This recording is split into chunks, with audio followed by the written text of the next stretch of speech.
On s'est dit, il y a une douzaine d'années, comment on pourrait faire profiter pour faire déguster notre superbe viande de gibier au vu des populations, on va dire, explosant sur le département. L'objectif, c'est qu'aujourd'hui, le consommateur puisse avoir dans son assiette les produits d'un territoire issu de quelques kilomètres de chez lui. L'objectif, il a été clair, c'est soit de permettre aux consommateurs de retrouver de la viande de gibier sauvage locale en direct, ou alors par le réseau des restaurateurs. Comme nous sommes dans une région extrêmement touristique, je veux dire qu'aujourd'hui, quand on a du gibier labellisé Haute-Savoie, ça a exactement le même effet que lorsque vous venez et puis vous demandez une fondue savoyarde, quoi.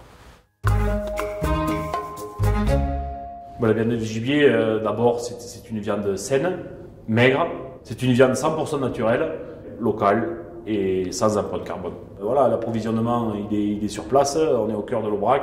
Et cette viande, elle est naturellement présente chez nous. Cette viande, elle est tellement qualitative et tellement saine que la demande est là et elle est en attente des très bons cuisiniers. On a même des gens sur Paris aujourd'hui qui sont très intéressés par notre venaison locale pyrénéenne.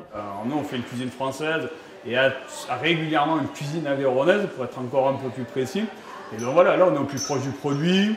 La clientèle, elle vient pour cette cuisine un peu de grand-mère. C'est des viandes qui font un peu chaud au cœur. Notre fédération a mis en place un équipement qui fait l'interface parfaite entre les sociétés de chasse et nos clients.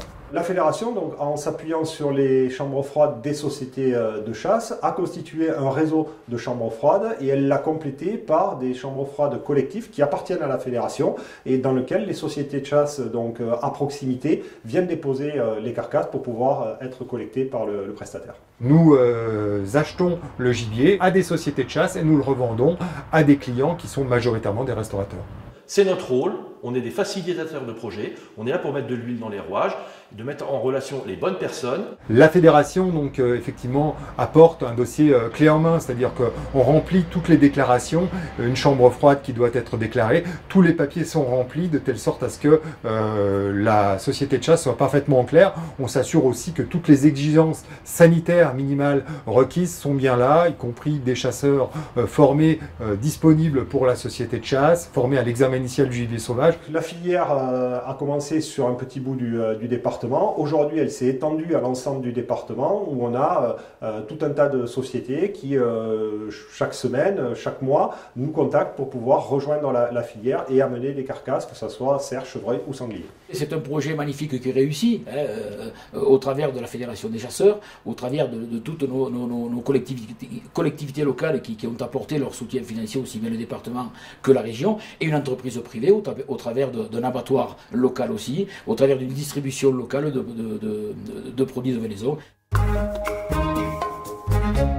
C'est simple, après il faut mettre un process, je veux dire, dans chaque équipe qui convienne, un bon tir, appeler le référent et puis après descendre la carcasse rapidement. C'est une carcasse avec la peau éviscérée, donc sans les viscères. Dès l'instant que le chasseur respecte ces conditions, la carcasse peut être conditionnée dans de bonnes normes, en respectant les bonnes normes d'hygiène. Nous mettons ces carcasses donc en chambre froide pour stocker à bonne température pour que le prestataire de cette filière de venaison puisse venir les ramasser. La première année d'exploitation, on a démarré à peu près avec 1,5 tonne de venaison vendue. Et cette année, nous dépassons les 3,5 tonnes. Donc ça montre quand même qu'il y a une montée en puissance de nos SCCA. Les sociétés de chasse avaient besoin d'un complément donc en matière de finances et on l'a trouvé au travers de cette valorisation de la venaison. Vu les plans de chasse dont bénéficient certaines SCCA de montagne aujourd'hui, c'était aussi l'occasion pour elles d'amortir un peu le coût des bracelets, si vous voulez. Ça, c'était un point important. J'encourage toutes les fédérations donc, à aller vers un système de valorisation tel que le nôtre. Ça va créer une petite économie dans chaque association et ce petit commerce que ça va créer au sein de nos associations, eh bien, ce n'est que du plus et du boni pour l'espace rural. Suivez-nous et faites de cet exemple une réussite dans vos départements de façon à mettre en avant et les chasseurs et ce gibier et cette viande naturelle.